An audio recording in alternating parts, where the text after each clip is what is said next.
오늘 이 말씀부터는 좀 호세아서는 어떤 주제를 가지고 설교를 합니다. 이스라엘 백성들의 이제 상태를 이제 보여주는 것인데, 오늘은 그 야곱의 그런 모습을 통해서 이스라엘의 영적인 상태를 진단하는 겁니다. 신앙에서 이제 제일 어려운 게 이제 기질입니다. 기질이 구원받는 데는 아무 문제가 없는데, 신앙생활에 하는 데 있어서는 결정적으로 중요합니다. 하나님을 우리가 믿게 되면은 우리 안에 하나님 말씀에 순종하려고 하는 그 마음, 하나님 뜻대로 살 수 있는 그 여지가 우리에게 생긴 겁니다. 생긴 것이지 그게 다 된 건 아닙니다. 근데 우리 속에 있는 그 본성적인 이 강한 기질이 하나님 뜻대로 살지 못하도록 아주 강력하게 맞습니다. 이게 제일 중요합니다. 그래서 구원받는 데는 주장이 없는데, 하나님 말씀대로 살아가는 데는 이 기질이 굉장히 중요합니다. 그래서 우리가 하나님의 말씀을 듣고 우리 기질을 바꿀 수 있는 사람은 정말 복된 영혼들입니다. 대개는 그렇게 안 됩니다. 자기 기질대로 다 해보고, 그리고 나서 많이 두들겨 맞고 징계를 받고, 그리고 나서 하나님 앞에 한번 꺾여야 됩니다. 그게 꺾이기 전까지는 하나님 백성다운 모습이 전혀 나타나지 않습니다. 야곱이 야복강에서 하나님 앞에 한번 탁 꺾이기 전까지는 믿는 사람이 아니에요. 이 사람은 세상 사람하고 뭐 다를 게 하나도 없습니다. 딱 한번 꺾이고 나서부터, 그때부터 이제 시작이 되는 겁니다. 그것도 다 된 게 아니고, 그때부터 이제 하나님 백성다운 모습이 이제 시작이 되는 겁니다. 그래서 우리가 신앙생활 할 때, 나 뭐 천국 갔는데, 그건 아닙니다. 그것은 시작도 안 한 겁니다. 우리 안에 있는 그 기질들이 다스려지기 전까지는 절대로 행복하고 풍성한 믿음 생활은 없습니다. 하나님께서는 오늘 이스라엘 백성들이 바로 이 문제에 걸려 있다는 것을 말씀하고 있습니다. 그래서 너희들이 조상이라고 생각하는 이스라엘의 이름을 가져왔던 야곱을 한번 보자는 겁니다. 야곱이 어땠는가? 야곱은 그래도 하나님 앞에서 한번 두들겨 맞고 회개하고 돌아왔는데, 너희들은 왜 안 돌아오냐? 지금 그렇게 안타까워하고 있는 겁니다. 하나님께 붙들리기만 하면 정말 참 모든 것이 다 이루어지게 될 텐데도 불구하고, 왜 그 기질이 안 꺾일까? 왜 고집이 안 꺾일까? 네 생각이 왜 이렇게 안 바뀔까? 왜 내 그 방식, 이런 걸 좀 이렇게 버리지 못할까? 왜 네 생각이 그렇게 꽉 차 있을까? 이 부분에 대해서 주님께서는 아주 안타까워 하시는 겁니다. 이게 안 되면은 도와줄 수가 없습니다. 하나님께서. 그러면 이제 비참한 상태로 놔둘 수밖에 없게 되는데, 참 그것처럼 안타까운 일이 어디에 있겠습니까? 첫 번째는 이스라엘의 그 상태를 진단합니다. 11절 말씀, 12절 말씀을 읽어보면은 11장 12절. 에브라임은 거짓으로, 이스라엘 족속은 속임수로 나를 에워쌌고, 유다는 하나님 곧 신실하시고 거룩하신 자에게 대하여 정함이 없도다. 이스라엘의 상태입니다. 이스라엘의 상태가 뭐냐? 거짓과 속임수로 하나님을 에워쌌습니다.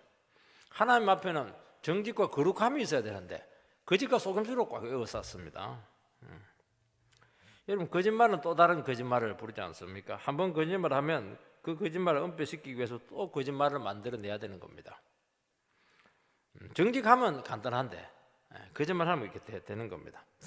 양심이 있으면 이제 거짓말을 하고서도 한계가 옵니다. 책임질 수 없는 그런 사태가 오게 되면은 잘못을 인정하고 용서를 구하고 진실을 밝히면 되는 겁니다. 그런데 인간은 그게 안 됩니다. 자존심 때문에, 지금까지 자기가 옳다는 걸 주장했기 때문에, 계속 주장하고 싶기 때문에 계속 고집을 피우다가 이제 나중에는 온통 거짓말로 전부 다 도배가 되어 있습니다. 여기 이제 속임수를 행했다 하는 것은, 이것은 이제 단순한 거짓말이 아닙니다. 이것은 자기가 어떤 의도를 가지고 또 어떤 이익을 위해서 다른 사람을 이용하는 그 계책을 꾸미고 흉계를 꾸미는 것을 이야기하는 겁니다. 사람은요, 저 사람 속여야 되겠다 싶으면 얼마든지 속일 수가 있습니다. 그런 마음은 안 무서워 그렇지, 저 속여야 되겠다 이러면 속일 수가 있습니다. 왜냐하면 말이라는 게 이게 굉장히 힘이 있습니다. 사람들은 한 번 속기 뭐 두 번 속겠나 그런 말 할지 모르겠지만 똑같은 상황 되면 또 속습니다. 우리 옛날에 버스 타고 다닐 때 뭐 약장사 와가지고 막 약 팔면 막 집에 오면 막 부인이 굉장히 비난합니다. 어떻게 그걸 사냐고, 쓰지도 못하는 거. 근데 또 아저씨가 또 다른데 그 놀러 갔다 오면 또 그거 사옵니다. 안 되는 거예요 이게. 그때는 막 쏟한 겁니다 기가. 여러분 이스라엘 사회가 이 진실을 넣고 거짓말이고 전부 다 흉계로 지금 다 되어 있습니다. 그러니까 아무도 믿을 수가 없습니다. 100%다 거짓말로 되어 있기 때문에 그렇게 한 겁니다. 근데 이게 하나님 앞에서도 그 인간에게만 나타나는 게 아닙니다. 그 하나님 앞에서도 속여놓으니까 그렇게 하는 겁니다. 그러나 하나님께서 오늘 말씀하시고 있는 것은 사람은 속여도 하나님은 못 속인다는 겁니다. 왜냐하면 하나님은 신실하시고 거룩하신 분이시기 때문입니다. 신실하다고 하는 것은 진실하고 정직한 겁니다. 거룩하다는 것은 죄는 절대로 가까이 할 수가 없는 겁니다. 유다는 하나님 곧 신실하시고 거룩하신 자에게 대하여 정함이 없도다. 정함이 없다고 하는 것은 마음을 딱 정하지 못한다는 거니까 마음이 늘 흔들린다는 겁니다. 그들이 아무리 자기 이익을 위해서 어떤 의도를 위해 가지고 거짓말을 하고 막 흉계를 꾸미고 계책을 세우고 이렇게 하지만은 하나님 앞에 딱 나오면 마음이 흔들린다는 겁니다. 왜냐하니까 하나님은 속지 않기 때문입니다. 사람들 앞에서는 그렇지 않습니다. 그러니까 늘 사람의 마음이 왔다 갔다 하는 겁니다. 그러니까 삶이 계속 속이고 속는 거니까 숨바꼭질이니까 이게 뭐 방황하는 삶이 될 수밖에 없어요. 거기서 열매가 나올 수가 없습니다. 그래서 이스라엘 백성들의 문제는 뭐냐니까 하나님을 두려워하지 않으니까 거짓말을 그냥 밥 먹듯이 하는 겁니다. 진실하지 않는 것입니다. 그래서 하나님 백성들에게 있어서 제일 안 좋은 모습이 뭐냐니까 진실하지 않는 겁니다. 왜 진실하지 않는 것은 왜 진실하지 않느냐? 기질적으로 진실하지 않아서 그것보다도 하나님을 모르기 때문에 그렇게 하는 겁니다. 하나님을 알면은 거짓말 할 수가 없습니다. 하나님을 알면은 악한 우리의 모습을 알고 그렇게 못합니다. 왜냐하니까 하나님은 다 알고 계시기 때문에 그렇게 하는 겁니다. 그 말은 뭐냐니까 하나님을 안 믿은 겁니다. 예배는 드렸지만은 하나님에 대해서 의식이 없는 것을 얘기하는 겁니다. 잘 모르니까 좀 더 구체적으로 고발합니다. 1절 말씀을 읽어보면 에브라임은 바람을 먹으며 동풍을 따라가서 종일토록 거짓과 포악을 더하여 아수르와 계약을 맺고 기름을 애굽에 보내도다. 이스라엘의 모습이 에브라임은 이제 바람을 먹습니다. 바람을 먹으면은 영양가는 없고 헛배만 부르게 되어 있습니다. 우리 식으로 말하면 헛파에 바람이 들어간 것이니까 간땡이가 부은 겁니다. 그러니까 아무것도 없는데 헛배만 불러 있습니다. 자기가 뭐 대단한 사람이나 되는 것처럼 그렇게 허황되고 부풀려진 그런 삶을 살아가게 된다는 것입니다. 그래서 이런 사람들의 특징이 뭐냐? 자기가 아무것도 없는데 자기가 참 대단한 것으로 생각을 합니다. 그러니까 주위에서 막 자기를 죽게 세워주면은 막 그냥 그 사람 말을 있는 그대로 액면 그대로 받아들이고 좋아하고 막 깎아내리고 그런 사람도 싫어하고 이렇게 되는 겁니다. 그래서 흑파의 바람에 한번 들게 되면은 도대체 막을 수가 없습니다.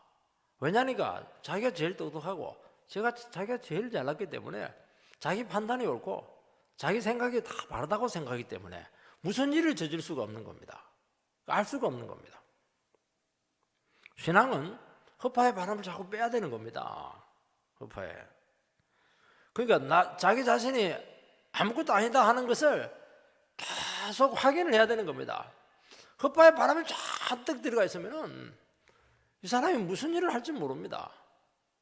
제일 불안한 사람이 누굽니까? 남편이 어디 갔다 왔는데 막 정말 허황된 생각을 하고 있는데 문제는 본인은 전혀 허황되다고 생각하지 않고 있습니다. 그래서 막을 수가 없습니다. 막을 수가 없어요. 투자해야 되겠다 이렇게 하는데 그 뻔히 안 되는 굿즈인데도 불구하고 굳이 합니다. 막을 수가 없어요. 그리고 다 잃게 된다는 겁니다. 여러분 바람을 먹으면 위험한 것이 뭐냐니까 동풍이 따라가게 된다는 겁니다. 이 팔레스타인 동풍은 이 아라비아 사막에서 불어오는 이 열풍입니다. 얼마나 뜨거운지 모릅니다. 곡식을 다 말라 비틀어지게 해서 죽게 만드는 겁니다. 그리고 집이나 건물들 다 날려버릴 정도로 아주 무시무시한 재앙입니다. 여러분, 시골 처녀가 도시로 올라왔는데 한 남자가 아주 멋있게 옷을 입고 접근합니다. 당신은 참 아름답고 정말 총명합니다. 내가 이 바닥을 잘 알고 있는데 당신을 연예계로 진출하게 해주겠습니다. 그렇게 막 죽게 세웁니다. 죽게 세웁니다. 촌딱 시골 처녀인데 막 죽게 세우면 헛배가 불러요. 처음에는 막 돈도 주고 잘 보살펴 줍니다. 그 남자는 포주입니다. 포주. 술집에 팔려가지고 인생 망치고 평생 못 빠져나옵니다. 이게 뭐냐니까 동풍이 따라다니는 겁니다. 이 헛배가 부른 게 무서운 게 뭐냐니까 그게 우리 식으로 말하면 자기 주제를 모르는 것인데요. 세상은 그렇게 하는 겁니다. 왜냐하면 그냥은 사람들이 안 움직이거든요. 막 띄워놓고는 싹 이용해 먹습니다. 전부 다 그렇게 합니다. 그래서 여러분들 사회생활을 하시고 믿음생활을 하실 때 제일 위험한 사람이 누구냐니까 당신 최고라고 막 당신이 없으면 이 나라가 안 된다고 그런 사람은 막인 줄 알고 굉장히 경계를 하시기 바랍니다. 아유 저 마귀 새끼다 이러면서 저는 빨리 물러가라 그렇게 하면 이제 원수 되니까 그렇게 하지 말고 자기가 물러가 버려야 됩니다. 어떻게 그럴 수가 있습니까? 사람들은 그렇게 사람은 무섭습니다. 종일토록 거짓과 포악을 더한다 이렇게 되어 있는데 하나님 없이 세상에서 살아남으려면 어떻게 해야 됩니까? 결국에는 하나님 없으면 자기가 이제 살아남아야 되니까 다른 사람을 속이고 이용하고 막 착취를 할 수밖에 없습니다. 왜냐니까 세상에 있는 재화는 한정되어 있는데 서로 다 가지려고 하니까 어쩔 수가 없는 거 이게 속이는 겁니다. 그래서 이스라엘 사회는 자기 동족을 이용을 하고 철저히 착취를 합니다. 얘는 믿음의 공동체는 착취하는 구조가 아닙니다. 도와주는 구조로 되어 있습니다. 긍휼을 베푸는 겁니다. 그러면 어떻게 하느냐? 우리 안에 아무것도 없어요. 그렇지만 나를 버려가지고 다른 영혼을 돌보고 세워주면 어떻게 됩니까? 하늘에서 떨어집니다. 하늘에서 새로운 것이 나와요. 그러니까 부족하지가 않아요. 풍성해집니다. 내가 살아야 되겠다. 저놈 인간 이용해가지고 내 배 불려야 되겠다. 그러면 하나님께 하늘이 끊어집니다. 그러니까 그게 아우성이 되는 거예요. 그야말로 살벌한 정글로 바뀌는 겁니다. 왜 교회가 살벌해지게 되는 겁니까? 그건 하나밖에 없는 겁니다. 하늘이 막히면 살벌해지는 겁니다. 왜냐하니까 인간이 가지고 있는 건 없어요. 많지가 않습니다. 그걸 서로 막 그냥 가지려고 하니까 싸움박질밖에 안 되는 겁니다. 그래서 우리는 어떻게 해야 되느냐 하니까 하늘의 것을 가져와야 되는데 하늘의 것을 가져올 수 있는 방법은 주위에 있는 약한 사람들, 부족한 사람들 자꾸 도와주고 기도해주고 그렇게 하면 하나님 그 영혼 살려야 되니까 하늘에서 계속 공급을 해주는 겁니다. 그러니까 막 넘치고 막 복되고 아무것도 없는데 다 배부른 겁니다. 배부르니까 문제가 될 것이 하나도 없는 겁니다. 이스라엘 백성들은 저토록 뭔 생각하냐니까 저놈을 어떻게 구워 삶아가지고 사기칠까? 저놈을 어떻게 겁박을 해가지고 그냥 그나마 남아있는 재산을 빼앗아 낼까? 약한 사람들, 가부들 탈취할까? 그 생각을 하니까 썩어 빠진 생각을 하고 있으니까 상황이 얼마나 악화되겠습니까? 하루 종일 그 생각만 하고 하루 종일 그 쓸데없는 연구만 하고 있는 겁니다. 그러니까 영혼이 막 황폐할 대로 황폐하게 되었다는 것입니다. 여러분, 성도가 주신 것으로 만족하지 않고 더 무리한 허욕을 부리게 될 때 영혼이 피폐해지게 되는데 그러면은 정말 불신자보다 더 치졸한 인간이 됩니다. 더 사람이 이상해지게 되어 있습니다. 여러분, 이스라엘은 아수르와 계약을 맺고 기름을 애굽으로 보냅니다. 주위 강대국과 동맹을 맺고 조공을 바쳐서라도 어떻게 하든지 잘 지내보려고 합니다. 왜냐니까 불안하니까요. 혹시 위기 시에 도움이 될 수가 있다고 생각을 한 겁니다. 만약에 사태를 대비해서 강대국도 하나가 아닙니다. 양쪽 딱 두 나라를 다 좋은 관계를 좀 유지를 합니다. 조공도 바치고 뭐 사신도 보내고 이렇게 해서 보험을 하나 딱 들어놓는 겁니다. 그게 보험입니까? 아니에요. 그 보험 아니에요. 그것 때문에 아술에게 망한 겁니다. 하나님 줄 놓치고 아수르 보험 들어놨는데 그 보험 들어놓은 게 부도가 나면서 이스라엘은 그것 때문에 망한 겁니다. 여러분, 이스라엘 상태를 지금 아주 냉정하게 지금 진단을 하고 있습니다. 어떻게 진단합니까? 하나님을 막 거짓으로 막 에워쌉니다. 하나님은 밝은 빛이신데도 불구하고 하나님을 거짓으로도 싼다고 싸지는 것도 아닌데 어떻게 하나님을 거짓으로 에워싸고 있습니까? 하나님을 이용하는 겁니다. 어떻게 이용합니까? 여러분요, 신앙생활 할 때 하나님 이름을 팔면은 신용이 생깁니다. 하나님 이름을 살면. 그러면 하나님 이름을 통해서 이익을 많이 챙길 수가 있습니다. 그리고 하나님 말씀은 실행력이 있습니다. 인간의 말도요, 굉장히 힘이 있어요. 진지하게 아주 무게 가고 목소리를 깔고 딱 이야기를 하면요, 사람들이 먹혀듭니다. 근데 하나님 말씀을 갖고 딱 이야기를 하면요, 그거는 먹혀드는 정도가 아니고 완전히 영혼을 빼앗아버립니다. 말씀을 가지고 어떻게 합니까? 막 축복을 하는 겁니다. 말씀하고 계속 축복하면 축복이 돼요. 말씀하고 계속 저주합니다. 그 사람이 어떻게 배견합니까? 못 배견합니다. 그 사람. 저주받는 거예요. 그 사람. 그게 뭡니까? 하나님 거짓말로 막 하나님 주의를 지금 도배를 하는 겁니다. 여러분, 자기 동족도 이용을 하고 주위 나라에 있는 나라들에 대해서도 추파를 보내고 조공을 바칩니다. 어떻게 하든지 최대한 불안의 요인을 다 제거해 놓습니다. 그리고 온갖 방법을 다 써서 잔머리를 굴려서 자기 것을 채우려고 합니다. 그러면 그럴수록 불안해지고, 그러면 그럴수록 은혜는 없고 잠 못 자고 하늘은 막히게 되고, 참 이걸 믿음을 써야 되는 문제인데도 불구하고 하나님을 진실로 인정을 하지 않다 보니까 노래가 많이 합니다. 여러분, 조공 바치는 게 뭐 돈이 작습니까? 전 국민들 세금 다 바쳐야 다 거두어서 해야 되는 거 아닙니까?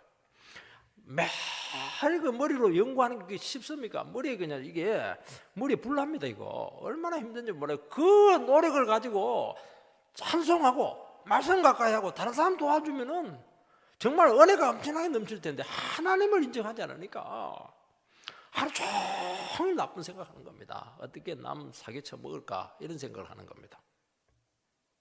이게 뭐냐니까? 이게 이스라엘의 문제고 오늘 우리들의 문제라고 지금 말씀하고 있는 것입니다. 여러분, 우리가 그런 곤란 상황에 있어요. 막 그 미워하는 사람 하루 종일 생각할 때 있습니다. 그거 할 필요 없어요. 하루 똑같잖아요. 하루 종일 거짓을 생각한다. 하루 종일 미워하는 거 생각한다. 영혼이 얼마나 피폐하게 되겠습니까? 그거 맡기고 나는 말씀을 생각하고 기도하고 또 다른 사람을 좀 축복을 하고 이렇게 하면은 그게 문제가 안 돼요. 하나님 속 안에 다 넘어갑니다. 그래서 하나님의 백성들은 절대로 자기 머리를 자꾸 이렇게 굴리면 안 됩니다. 하나님 믿고 그냥 무조건 맡기시기 바랍니다. 모르겠다 그냥 하나님 알아서 하십시오. 그럼 알아서 잘합니다. 여러분, 하나님의 백성들은요 대단히 현실적인 사람입니다. 하나님의 백성의 특징이 뭐냐? 우리는 다른 사람하고 나를 비교하지 않습니다. 다른 사람 비교. 하나님 앞에 내 자신의 모습을 보기 때문에 딱 자기 현재 모습을 딱 직시를 하고 나는 이런 사람이다. 그걸 인정을 합니다. 이게 참 어려운 문제입니다. 사람들은. 왜냐하면 자기가 너무 참 내세울 게 없기 때문에 사람들은 온갖 걸 가지고 그냥 자기를 그냥 이렇게 뭐라고 합니까? 그냥 이렇게 뭔가를 많은 것을 가지고 더 씌우게 되는데 하나님은 그렇게 하지 않습니다. 그거 다 잘라냅니다. 명함에 보면 간단해요. 명함에 보면 직책 하나 딱 있습니다. 근데 그러지 않은 사람들은 명함이 앞뒤로 팍팍 합니다. 이게 온갖 걸 다 갖다 붙여놓는 겁니다. 바람을 먹지 않습니다. 왜냐하니까 자기가 아무것도 아니라는 것을 하나님 앞에 날마다 인정하면서 살아가기 때문에 바람이 들어올 틈이 없는 겁니다. 그리고 위기가 딱 오면 하나님 앞에 딱 가까이 더 붙습니다. 그리고 하나님께서 역사하실 때까지 기다립니다. 끝까지 말씀을 의지하고 믿음으로 가는 겁니다. 불안하면 할수록 어떻게 합니까? 하나님을 모르면 불안하면 불안할수록 더 인간적인 방법을 씁니다. 하나님을 알면 불안하면 불안할수록 어떻게 하냐니까 더 인간적인 방법을 버립니다. 그게요 아주 거기서 이제 판가름이 나는 겁니다. 그리고 내가 생각한 이런 것들이 우리가 뭐 편안할 때는 이것도 필요하고 저것도 필요하고 이것도 도움이 될 것 같고 저 사람 가까이 하는 거 도움이 될 것 같고 이렇게 하는데요, 어려움이 딱 생기면, 믿음이 딱 생기면 이게 아무 소용이 없다는 것을 알게 됩니다. 그나마 그 붙들고 있는 것들마저 다 내려놓고 진짜 하나님 한 분만 딱 붙듭니다. 근데 믿음이 없으면 이게 안 되는 겁니다. 급해지는 것이죠. 실제로 전혀 도움이 안 됩니다. 그리고 자기 삶을 하나님께 맡기기 때문에 어려움에 빠진 이웃에 대해서 기꺼이 희생을 하는 겁니다. 참 이게요, 어려운 가운데 이게 얼마나 우리를 지켜주는지 모릅니다. 그리고 삶이 단순해지는 것이죠. 그러면서 이제 후회합니다. 무슨 후회하느냐? 내가 위기 가운데 하나님 한 분밖에 없다는 걸 진작 미리 알았으면은 그나마 그 머리 안 쓰고 그나마 내 방법 안 쓰고 그 시간에 하나님 사랑하고 더 예배드리고 더 이웃과 내 아픔을 같이 더 나눌 텐데 내가 그런 게 못 산 것이 후회스러운 겁니다. 어려움이 딱 생기고 보니까 흩잡은 겁니다. 이게 진짜는 이게 아니었는데 말입니다. 그러면서 하나님 앞에 더 깨끗하게 우리는 변하게 되는 겁니다. 이걸 이스라엘 백성들이 몰랐던 겁니다. 2절 말씀을 읽어보면 여호와께서 유다와 논쟁하시고 야곱을 그 행실대로 벌하시며 그의 행위대로 그에게 보응하시리라. 하나님은 이스라엘을 당장 버려야 되는데도 불구하고 그렇게 하면 뭐 인간 중에 아무도 구원받을 수가 없기 때문에 버리지 않습니다. 대신 어떻게 합니까? 하나님은 이스라엘을 끝까지 상대를 해줍니다. 언제까지 상대해 줍니까? 지옥 갈 때까지 상대해 줍니다. 어떻게 상대합니까? 그들의 행위에 대해서 논쟁을 합니다. 벌을 줍니다. 보응을 합니다. 세 가지로 상대를 해줍니다. 삼중적이죠. 대단한 하나님의 결심입니다.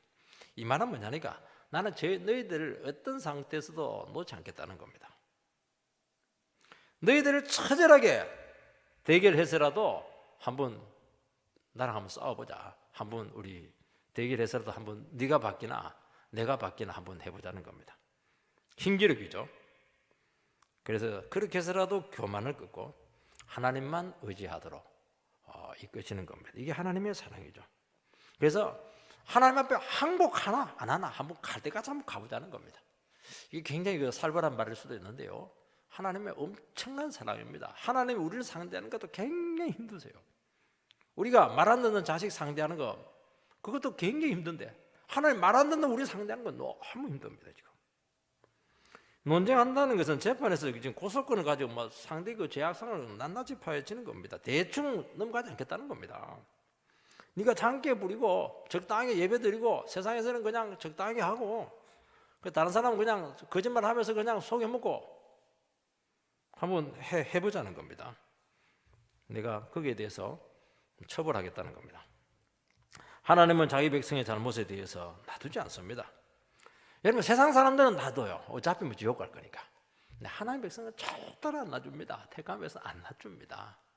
놔주는 건 아주 약해가지고 잠시 지켜보는 것이지 쌓입니다. 그러면 쫙 쌓입니다. 못 하놨다가 그냥 상대해 줍니다.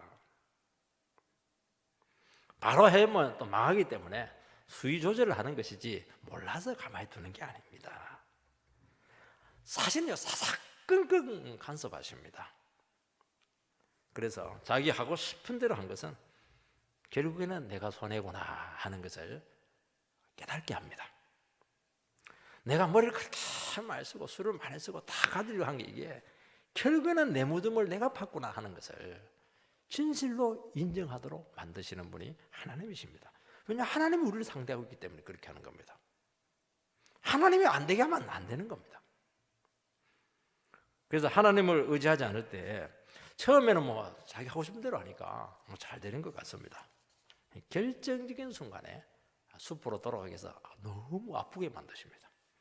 미리 안 되게 하죠. 다 해놓고 막 안 되게 하니까 막 그냥 한 발 조금만 뛰면 다 끝나는 문제인데 거기서 그냥 와장창 안 되니까 너무 아픈 겁니다. 하나님이 아프게 한 겁니다. 안 된다는 겁니다. 내 허락 없이면 안 된다는 겁니다. 여러분, 하나님 없이 한 거 하나님 너무 싫어한다 하는 것을 깨닫도록 하기 위해서 그렇게 하는 것입니다.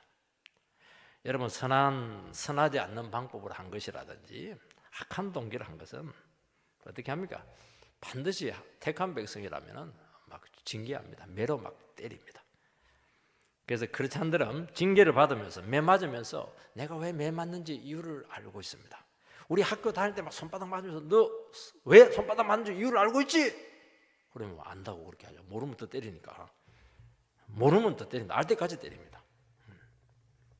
왜 내가 이런 징계를 받는지, 누가 지금 징계를 하고 있는 것인지 다 아는 것이고, 맞으면서 눈물을 흘립니다. 맞으면서 나는 맞아도 싸다. 하나님 이 정도까지 나를 참 봐주는 것은 그 엄청난 긍휼이고 사랑이다. 나를 끝까지 그래도 버리지 않고 맞으면서 감격이 옵니다. 나를 버리지 않고 때리시는 하나님 감사합니다. 그렇게 하는 겁니다. 왜냐하면 설마 하나님이 이것까지 나를 상대해 주겠나? 대수롭지 않게 다 여기고 그냥 싹 입 닫고 넘어가려고 합니다. 그것 때문에 망가집니다. 참 그러면서 하나님을 속일 수 없구나 하는 것을 알게 되는 겁니다. 우리는요 압니다. 이걸 우겨야 되는가 우기지 말아야 되는가. 그냥 끝까지 근데 이상하게 우기는 겁니다. 고집이 생겨가지고. 그건 뭐 대수롭겠나. 망할 때 보면요 그 순간 우긴 요게 인생을 망쳐놓았다는 것을 알게 됩니다. 그때 왜 내 마음을 그냥 낮추고 하나님께 탁 의지하고 탁 꺾어버리면 될 텐데 그때 왜 한 번 더 고집을 피웠던가. 그 한 번 더 고집 피운 게 결정탑니다. 하나님 안 넘어갑니다. 그것 때문에 딱 망한다는 걸 알게 되고 다시는 그걸 안 합니다. 한 번 당하고 나면.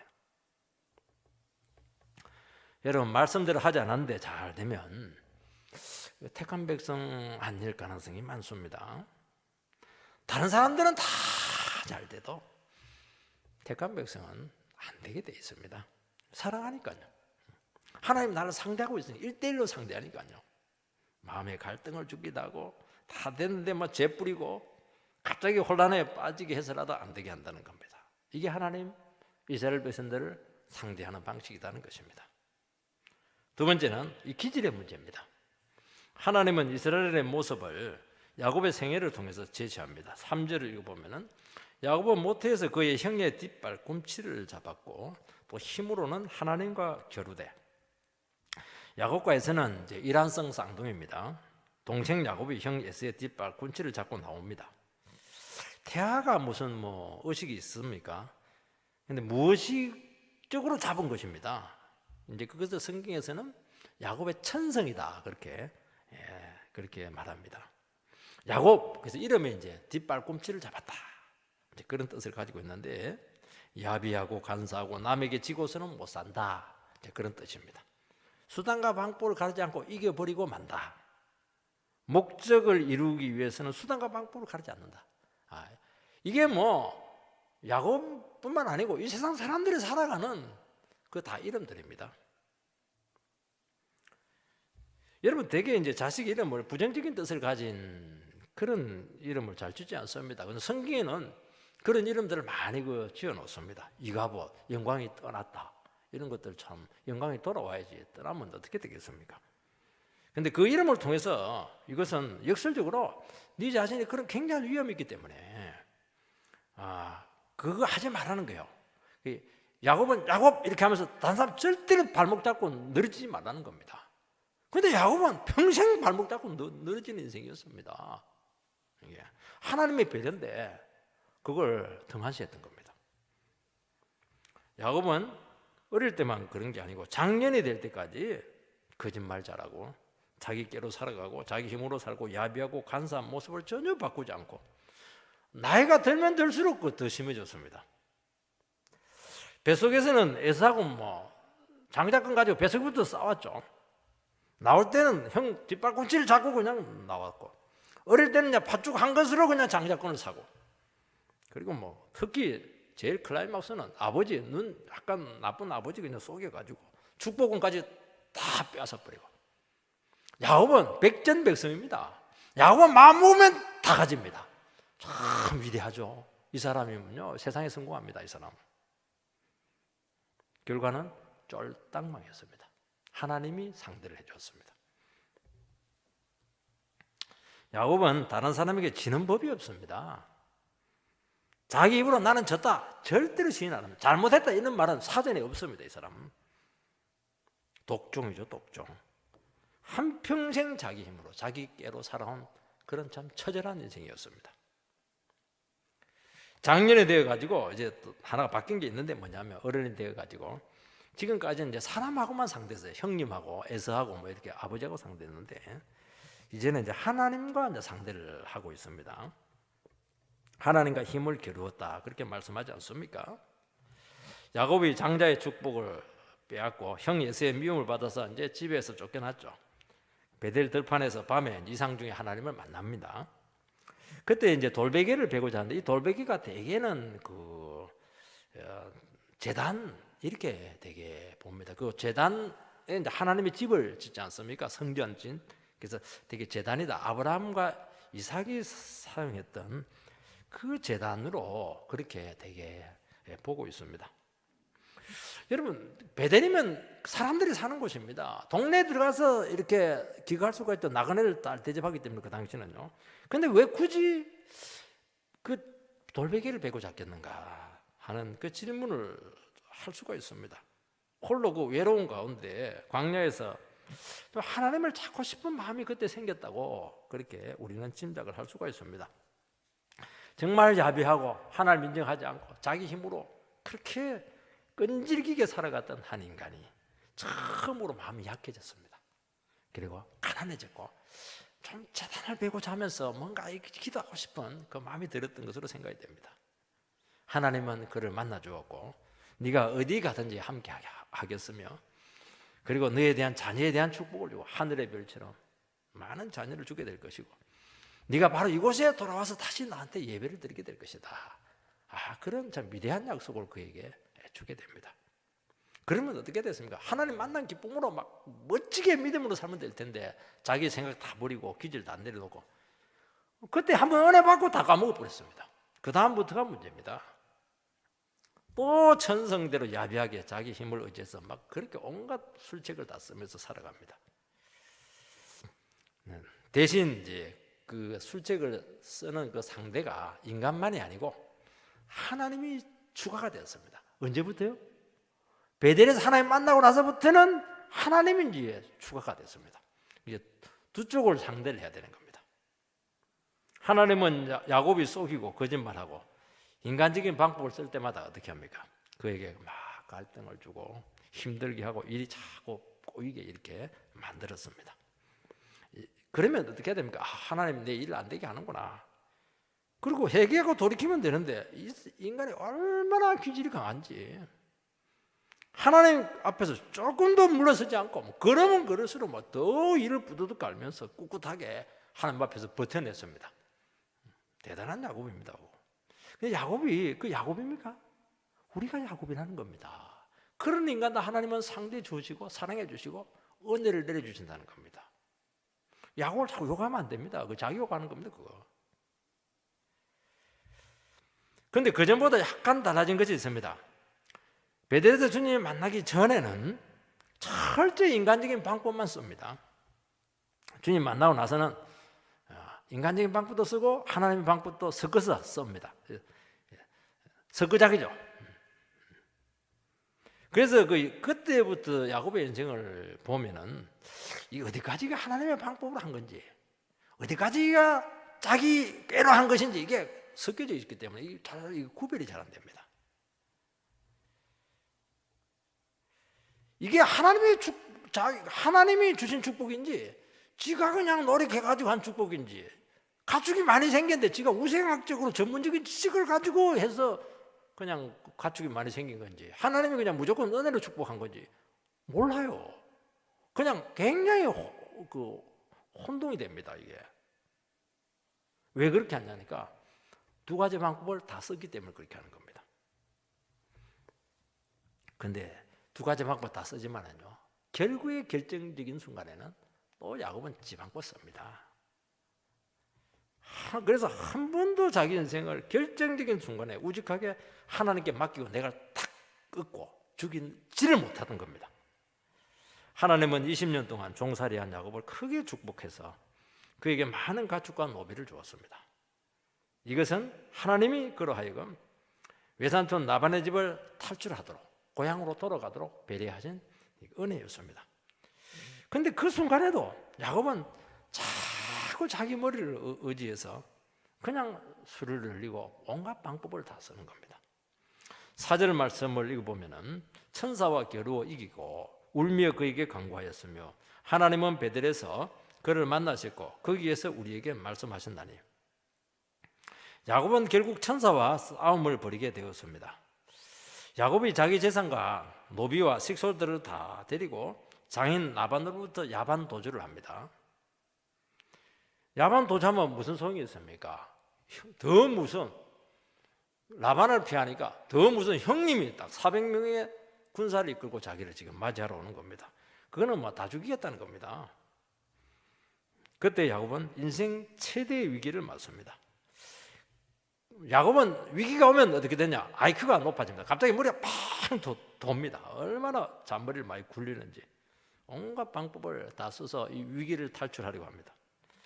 그 어떻게 합니까? 먼저 선물 공세를 합니다. 많은 가축을 앞에다 갖다 놓고 형님 가지세요. 그렇게 하는 거예요. 마음 풀리고 그렇게 하는 겁니다. 그거 안 먹게 되면 어떻게 합니까? 그거 두 대로 나눕니다. 형님이 한쪽을 치면 한쪽 도망가면 반은 건지니까 그 머리를 쓰죠. 그리고 그 식구들 중에서도 좀 덜 중요한 첩하고 첩 자식들 앞에 세우고, 그다음 레아하고 레아 자식들 앞에 세우고, 제일 소중한 라헬하고 라헬 자식은 제일 뒤에, 자기는 안 건너가고 끝까지 뒤에 남습니다. 얼마나 머리가 뛰어난지 몰라요, 이 사람은. 우리는 그런 생각을 해도 참아 못하는데 야곱은 자기 살기 위해서 가족도 다 팔아먹을 인간입니다. 굉장한 사람이에요, 이 사람. 하나님은 어떻게 합니까? 야복강에서 그를 한번 만나줍니다. 자객으로 천사를 변신시켜서 나타났는데, 야곱은 뭐 형이 에서가 보낸 자객인 줄 알고 막 밤새도록 싸웠는데 승부가 안 납니다. 본문에 보면 야곱이 이겼다 이렇게 되어 있는데 승리한 것은 아니고 지지는 않았다 그렇게 표현하는 것이 정확합니다. 전문까지 밤새도록 씨름한 거예요. 레슬링 했다 이렇게. 레슬링. 온몸을 가지고 그냥 사투를 한 겁니다. 그때 그 자객이 야곱의 환도뼈를 치게 되었고 다리가 위골이 되어서 쓰러지게 됩니다. 야곱은 울면서 그에게 축복을 구했다 그렇게 말씀하고 있습니다.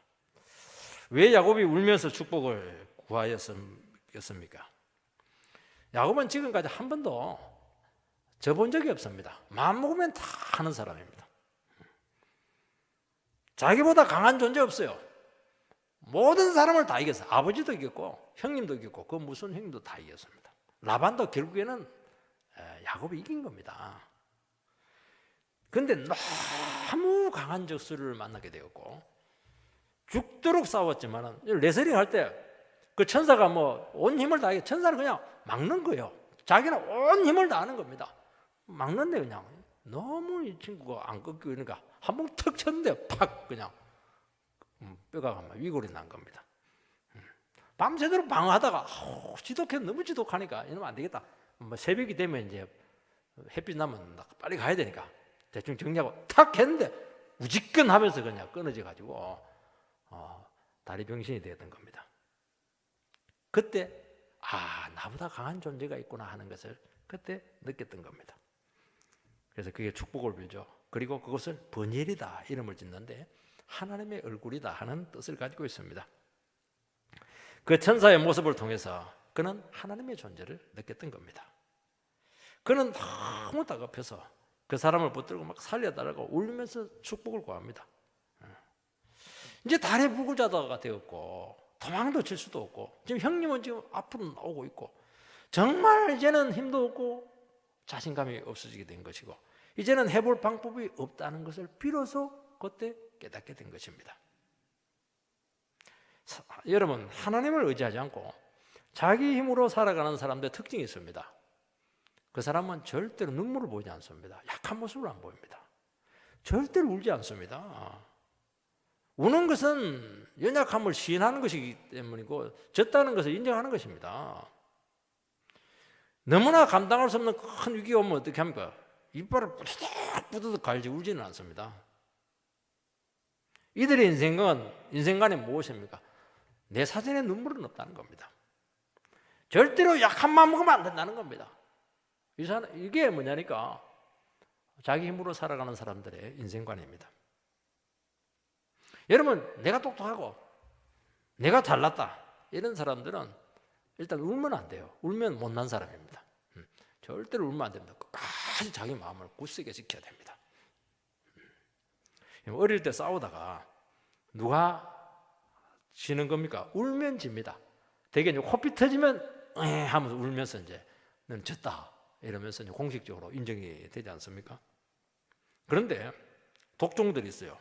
아무리 두들기 맞고 코피 터져도 끝까지 대드는 놈이 있습니다. 독종. 나중에 형님들이 막 진절머리가 나가지고 상대를 안 해줍니다. 너무 무서워가지고요.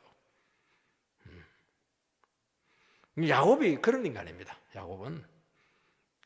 그래서 하나님은 어떻게 했냐니까 축복해달라니까 너 이름 뭐냐 이렇게 하니까 야곱이다 하니까 이스라엘로 이름을 바꿔줍니다. 여러분, 이스라엘이 하나님과 기로워서 이겼다는 건데 그게 좋은 뜻입니까? 하나님과 기로워서 이기는 게 좋은 것입니까?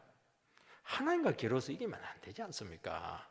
부모님하고 자식하고 기로워가지고 자식이 나는 부모님을 이겼어. 욕이죠, 욕. 이기면 안 되는 겁니다. 좋은 이름이 아닙니다. 얼마나 독종이었으면 부모를 이겨먹었겠냐. 얼마나 지독했으면 하나님을 이겼겠는가. 그 얘기인 겁니다. 그게 천사가 떠나면서 해도 네 너무한다. 독종도 네 같은 독종을 처음 봤다. 천사가 그러면서 네가 알아서 해라. 나는 이제 시간 됐으니까 임무 끝 갈라 하니까 그때 이제 야곱이 자기 모습을 보고 붙잡고 웁니다. 울면서 나의 축복해달라고 이렇게 하는 겁니다. 그때 무너지고 기질이 그때부터 이제 바뀌기 시작했습니다. 여러분, 그렇지 않은 어떤 사람이냐? 그렇지 않은 눈물샘이 많으면 안 돼요. 그렇지 않은 늘 우는 사람입니다. 기쁘도 울고 슬프도 울고 정말 기도하면서 울고 울음이 힘입니다. 울음이 힘. 약해지는 겁니다. 자기 힘으로 인생을 살게 되면 절대로 울지 않습니다. 울지 않아요. 자신을 점점 강하게 만들어야 되고 독종이 되어야 살아갈 수가 있기 때문입니다. 절대로 눈물 안 보입니다. 한 번도 자기 속내 구질구질하게 남한테 안 보입니다. 약한 모습 절대로 안 보입니다. 약한 모습 보이면 뭐 내가 지는 거니까요. 자존심이 일단 허락하지 않습니다. 내가 그렇게 약한 인간이 아니기 때문이죠. 얼마나 피곤하겠습니까? 얼마나 괴로운 인생이 되겠습니까? 여러분, 울면 풀리는데 안 울고 끝까지 버티니까 얼마나 갈등이 많겠습니까? 그 인생, 피곤한 인생을 왜 사느냐고 지금 말씀하고 있는 것입니다. 그러나 하나님을 한번 제대로 만나 깨지면서 그때 어떻게 됩니까? 자기 자신이 무너지게 되는 겁니다. 그래서 인간이 인간을 깨뜨릴 수가 없습니다. 하나님을 만나게 하는 수밖에 없는 겁니다. 저 인간 어떻게 바뀌나? 저 뗀뗀한 인간, 차들보다 더 뗀뗀한 저 인간 어떻게 깨뜨릴 수 있을까? 못 깨뜨립니다. 하나님은 뭐 어떻게 합니까? 도끼를 가지고 왕창 깨버리면 뭐 깨갱깨갱 하면서 깨지면서 아우 그냥 하면서 온갖 뭐 여우 소리가 아우 이러면서 우는데요. 막 정말 구슬프고 구성지고 막 굉장합니다. 그거는 인생 최고의 음악입니다. 그거 얼마나 감동이 되는지 몰라요. 그냥 며칠 뒤에 확 풀립니다. 그동안 저 사람한테 들은 온갖 말들 아우 이러면서 싹 풀려버려요. 아우 정말 그 소리를 꼭 들으시기 바랍니다. 성도는 인생에서 한 번은 자기가 부서지면서 통곡을 해본 사람입니다. 반드시 그게 있어야 됩니다. 야곱의 인생에서 가장 솔직하고 정직했던 모습은 그가 야복강에서 위골이 되어서 그냥 울음을 터뜨리고 밤새도록 통곡한 겁니다. 그게 자기 모습인데 그걸 인정을 못한 거예요. 그게 얼마나 잘났는지 말이죠. 머리가 좀 얼마나 좋습니까? 여러분 자기 자신의 모습을 있는 그대로 드러내고 추하고 연약한 모습을 공개하는 것이 이게 승리자입니다. 울면서 치료되는 겁니다. 항상 자기 때문에 항상 하나님과 숨바꼭질한 그 인생의 그때 종지부가 탁 찍히게 됩니다. 여러분 이게 안 되면 숨바꼭질해요. 하나님 끝까지 쫓아다니고 어디 숨었나 머리카락 보인다 이러면서 늘 숨바꼭질하는 겁니다. 그렇게 하지 마시기 바랍니다. 마지막으로는 하나님은 반드시 변화시키고야 만다는 겁니다. 하나님은 기질이 꺾이지 않는 야곱을 베델로 인도해서 다시 말씀하셨습니다. 여러분 그 4절 그 하반절에 보면 하나님은 베델에서 그를 만나셨고 거기에서 우리에게 말씀하셨나니, 하나님은 다시 첫 야곱이 만났던 그 베델에서 20년 만에 다시 만나가지고 야곱에게 말씀하시고 그리고 이스라엘 너희들에게도 말씀했다. 그 말씀을 지금 하고 있는 겁니다. 하나님이 베델에서 주님을 야곱이 처음 베델에서 주님 만나고 딱 20년 만에 베델에서 하나님의 음성을 듣습니다. 주님은 이제 꺾인 야곱과 나와 같이 이제 새로 시작하자, 이제 그렇게 하겠다는 겁니다. 하나님과 대결해서 이겼다는 것이죠. 이것은 불명예스러운 이름이라고 했습니다. 여러분 부끄러운 일이지 않습니까?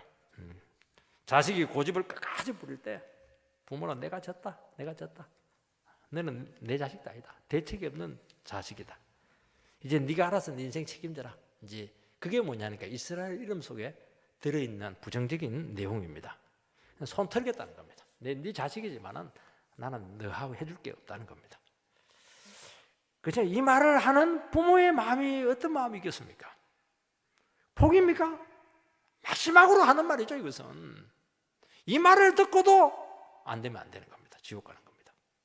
근데 이건 마지막 부모가 해줄 수 있는 정말 무시무시한 도전입니다. 하나님께서는 야곱에게 바로 그 말을 한 겁니다. 야곱, 난 너한테 졌다. 해도 지독하다. 손 들고 나가겠다. 이 더러운 놈아, 이렇게 하면서 정말 절망적인 심판을 선언한 겁니다. 내 의지, 내가 하나님이지만은 난 너 못 걷겠다는 겁니다. 이때 야곱이 돌아옵니다. 자기 자신의 모습을 보고 천사를 붙들고 막 늘어집니다. 뼈가 부러져 놓으니까 정신이 돌아온 겁니다. 뼈 안 부러졌으면 제가 보면 안 돌아왔습니다. 두 다리가 멀쩡하니까 이 사람이 얼마나 또 도망을 잘 가는지 몰라요. 도망을 못 가도록 탁 휠체어에 태어나놓으니까 그때 딱 무너지는 겁니다. 아니 우리 생각 같으면은 건강하게 회개하면 건강하게 주님 생기면 될 텐데 꼭 다리가 부러져야 됩니까? 꼭 척추가 나가야 되고 그렇게 해야 됩니까? 꼭 속병이 생겨야 되는 겁니까? 그렇게 하지 말자는 거죠.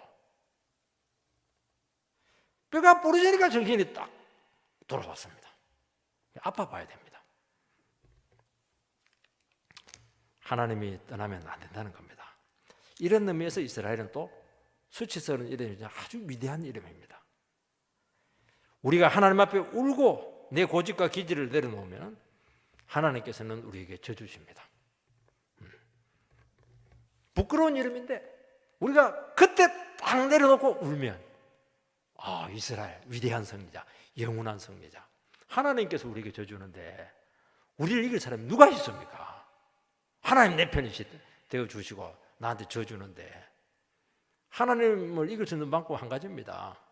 내가 하나님께 져주는 겁니다. 하나님 죄송합니다. 뭐 울고 은혜 주세요. 그러면 하나님 져주고 알았다. 무조건 다 주죠 뭐 하나님. 이게 뭐냐니까 영원한 승리자로 살아가는 비결인 것입니다. 우리가 주님 앞에 다 내려놓고 은혜만을 구할 때 모든 것 다 들어주시고 붙드시고 축복하십니다. 그래서 이스라엘이라고 하는 이름은 이중성을 가지고 있습니다. 부끄러우면서도 영광스러운 이름입니다. 그 이중성을 가지고 있다고 하는 것은 두 가지 모습이 다 있다는 거예요. 부끄러운 모습으로 갈 수가 있어요. 끝까지. 그렇지만 또 영광스러운 이름으로 갈 수가 있는 겁니다. 그 이스라엘 이름이라고 하는 것은 굉장히 위험한 이름일 수도 있고 최고의 이름일 수도 있고 최악의 이름일 수도 있는 겁니다. 그래서 우리는 어떻게 해야 되느냐? 우리가 이스라엘이지 않습니까? 부끄러운 모습을 끊임없이 내려놓고 끊임없이 하나님의 은혜를 간구하는 겁니다. 이게 비결입니다. 고집과 기질을 막 끊임없이 십자가에 못 박고 은혜 달라고 목말라 하는 겁니다. 그러면 영원한 승리자로 우리가 남게 되는 것입니다. 여러분, 그런 의미에서 베델에서 다시 말씀하셨습니다. 하나님께서는 지금 망해가는 이스라엘 백성들에게 다시 우리가 말씀을 한번 시작하자. 그 말씀을 합니다. 너희들 더 이상 너희 조상처럼 그렇게 고집피지 말고 이제 내 말로 할 때 한번 바꾸라. 그렇게 지금 요청하는 겁니다. 더 이상 숨바꼭질 하지 말고 너희 자신을 조금 바꾸고 내려놓으라는 겁니다. 말씀으로 얼마든지 변화될 수 있고 얼마든지 시작될 수 있고 도와줄게, 그렇게 하는 겁니다. 20년 야곱처럼 뺑뺑이 돌지 말고 둘러서 오지 말고 지금 말씀이 들릴 때 얼마든지 가능하다는 것이죠. 그리고 더 중요한 것은 네가 뭐 둘러서는 뺑뺑이 돌다 나는 포기하지 않을 테니까 말씀으로 하자. 협박이면서도 굉장히 사랑이죠. 이것은 사람의 문제는 뭐냐니까, 사람의 문제는 너무 미련하기 때문에 말로 안 되는 게 문제입니다. 굳이 고집을 피우고 기질 부리다가 온갖 두들기 맞고 그냥 한도뼈 위골나고 그래야 겨우 깨닫는 게 인생의 문제라는 겁니다. 이게 죄인의 문제입니다. 그래서 우리 기도해야 되는 겁니다. 그래서 우리가 남편을 위해서 기도해야 되고 자식을 위해서 기도해야 되는 겁니다. 이렇게 안 되도록 이 처참한 지경까지 가지 않도록 기도를 해야 되는 겁니다. 5절을 읽어보면 여호와는 만군의 하나님이시라. 여호와는 그를 기억하는 이름이니라. 여호와는 언약의 하나님이시지 않습니까? 약속하면 그대로 이루시는 분이 되신다는 겁니다. 스스로 계신 자고 하나님께서는 우리의 현재 가운데 항상 간섭하고 개입해서 하나님의 뜻대로 우리의 삶을 이끌고 마신다는 것입니다. 만군의 하나님이십니다. 왕 중에 왕이시기 때문에 그분의 말씀을 거역할 수가 없습니다. 자기 백성을 구원해야 되겠다, 무슨 수를 써서라도 구원을 하신다는 겁니다. 야곱 같은 그런 강한 기질의 소유자도 반드시 끌 것이고 하나님의 백성을 만드시고야 만다. 그래서 그의 말씀에 순종해라. 그 말씀이 들어있는 것입니다. 기념칭호죠. 기념칭호. 하나님 기억하는 이름, 기념칭호입니다. 기념칭호는 누구에게 주느냐 하면은 결정적인 승리를 거둔 자에게 내리는 겁니다.